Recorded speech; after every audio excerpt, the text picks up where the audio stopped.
प्रबुद्धजनों प्रणाम। प्रयास करते हैं जानने का कि इस संसार में इतना दुख क्यों है, दुख का अंत कैसे हो। आत्मीयता से किसी से भी बात करके देखें तो अपने दुखों से रो देगा। दुख वह पीड़ा है जो आसानी से जाती नहीं। आगे जानेंगे कि केवल एक मंत्र है दुख के अंत का। दुख और दर्द कहने को तो जुड़वां जैसे लगते हैं, पर है नहीं। दोनों में इतना ही अंतर है जितना आकाश और पाताल में।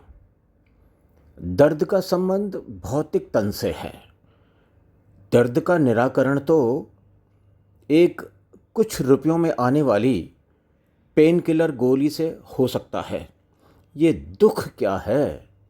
दुख का सीधा संबंध इस भौतिक शरीर से तो नहीं है, और आत्मा तो सभी दुखों से दूर है। तब वह है क्या जिसे दुख होता है?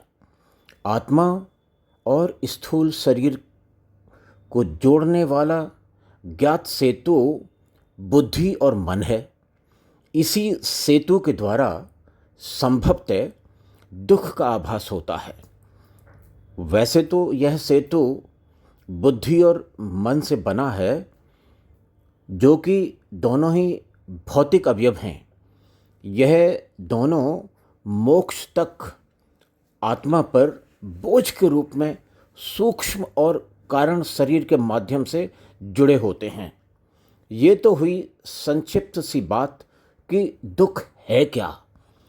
इससे इतना तो पता अवश्य चलता है कि चाहे यह सेतु हो और चाहे स्थूल शरीर हो, ये सभी आत्मा से ही प्रकाशित हैं। और हम इतना साहस तो कहने का कर सकते हैं कि जब तक आत्मा इस पृथ्वी पर मानव शरीर धारण करके आती रहेगी, दुख तो वस्तुतः आत्मा से जुड़ा होगा। गौतम बुद्ध ने भी संसार में आने को अन्य कारणों के साथ दुख का कारण बताया था।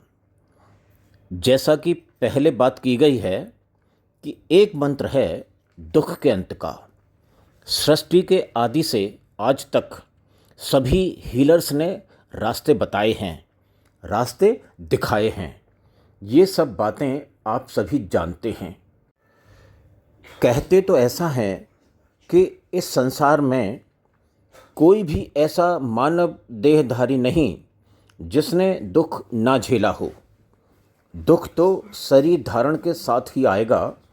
इसके स्थायी निराकरण के लिए मंत्र का पहला भाग है कि दुख का सामना करें। सामना करने से साहस बढ़ेगा। यदि भाग्य से सरकारी तंत्र भ्रष्ट न हो तो उसे बताएं, अन्यथा आपका शोषण होगा, ये निश्चित है। मंत्र का दूसरा भाग है कि अपने दुख को अपनी वाणी में किसी से ना कहें। जब आप अपने दुख को किसी को नहीं कहेंगे तो आपका मनोबल भी बढ़ेगा। और इस मंत्र का तीसरा और सबसे महत्वपूर्ण भाग है कि अपने इष्ट देव में सदैव विश्वास रखना कि वो देख रहे हैं। यदि आपके गुरु होंगे, वो तो स्वयं सब कुछ समझ जाएंगे। इस मंत्र का चौथा और अंतिम भाग यह है कि आपको केवल और केवल संकल्पित होकर दुख का सामना करना है। मंत्र तो ये इन्हीं कुछ शब्दों का है। इस मंत्र के सिवाय कुछ काम नहीं आएगा। आप किसी के भी पास अपने दुख के निराकरण के लिए ना जाएं। आप सजग रहें।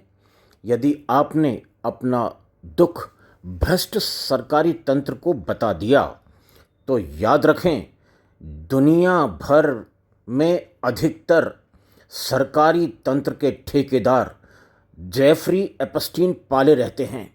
ये भ्रष्ट तंत्र वाले पुराना जेफरी एपस्टीन डिस्ट्रॉय करते हैं और नया पालते हैं। तंत्र हर जगह भ्रष्ट हो ऐसा भी नहीं है।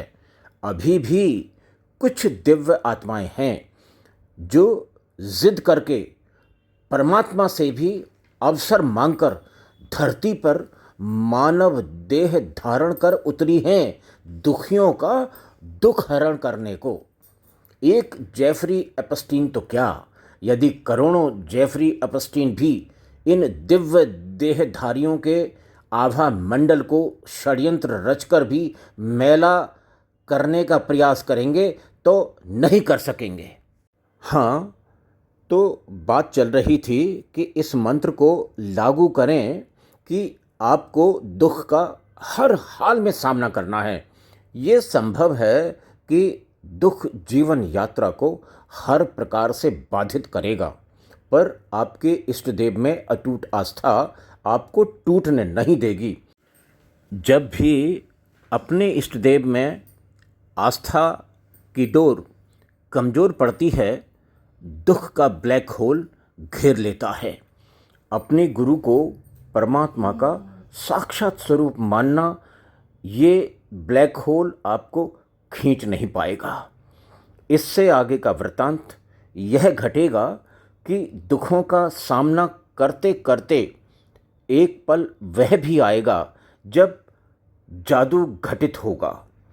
जादू के परिणाम स्वरूप प्रथम तो दुख की शेल्फ लाइफ ही समाप्त कर दी जाएगी। कौन करेगा? यह आपके इष्ट देव में आपकी अटूट आस्था से उपजा दिव्य हस्तक्षेप अर्थात डिवाइन इंटरवेंशन करेगा।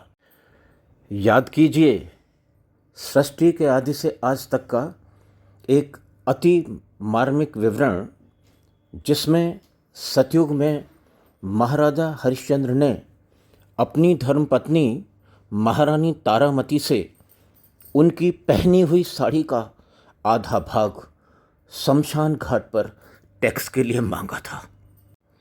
इस विकट स्थिति में आगे का वृतांत आप जानते हैं। कैसे स्वयं भगवान विष्णु और अन्य देवता प्रकट हुए। इसका सीधा सपाट संदेश तो यह है कि हम पूरी सामर्थ्य से केवल दुख का सामना करें। दिव्य हस्तक्षेप अवश्य होगा। यही सबसे सरल और शक्तिशाली मंत्र है। इसके सिवाय हम कितने ही गंडा ताबीज बांध लें, रत्न भभूति अंगूठियां पहन लें, ये बाबा वो अड्डा कहीं भी घूम लें, सब प्रकार का शोषण ही होगा।